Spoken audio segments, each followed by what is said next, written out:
پاکستان اور افغانستان کے مابین تعلقات مزید مستحکم ہو رہے ہیں. پری پی ٹی اے سائن کیا گیا ہے اور اسے پی ٹی اے بھی کہا جا رہا ہے کہ 1 سال کے لیے نافذ العمل ہوگا. کتنا خوشائند ہے دونوں ممالک کے مابین, کتنی اہم پیش رفت ہے اور کیا فائدہ ہونے جا رہا ہے؟ افغانستان ایک لینڈ لاک کنٹری ہے، تو اس کی جو موسٹ آف دی ٹریڈ ہے، ٹریڈ روٹ بنتا ہے، وہ پاکستان کے تھرو ہی بنتا ہے. تمام کنٹریز سے وہ جو ٹریڈ کرتے ہیں وہ نارملی جو ایک نیچرل روٹ ہے وہ پاکستان کے تھرو ہے. تو وہاں سے کچھ ایشوز آتے تھے، افغان ٹریڈ سے ریلیٹڈ ایشو آیا کرتے تھے.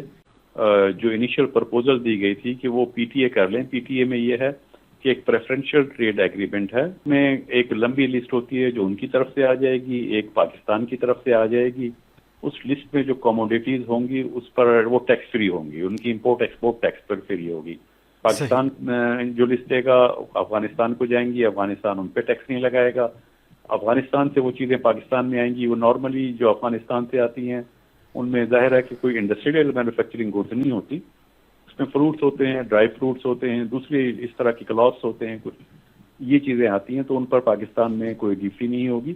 یہ ایک اچھا مطلب اکنامک فرینڈلی ریلیشن ہے، بلکہ اچھے ہونے کے ساتھ میں اس کو یہ کہوں گا کہ یہ آغاز ہے، اس کو آغاز سمجھنا چاہیے. صحیح.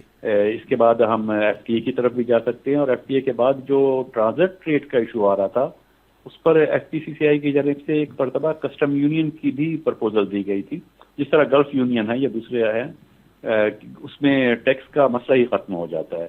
لیکن وہ بہرحال ابھی پری میچور ہے، اس کو ابھی ہم نہیں کہہ سکتے. یہ دو کنٹریز کے درمیان پی ٹی اے ہو گیا ہے، دیٹ از خوشائند ہے، اس کو ہمیں انکریج کرنا چاہیے. وہاں پہ کوٹا پہ بات ہو رہی ہے کہ ان کنٹریز کے درمیان ایک فری ٹریڈ ایگریمنٹ ہو جائے گا، تو یہ ایک ون ون سچویشن ہوگی. یہ دو کنٹریز میں ابھی پی ٹی اے ہو گیا ہے، یہ ایک آغاز ہے، خوشائند آغاز ہے، لیکن ہمیں اس سے آگے جانا ہے.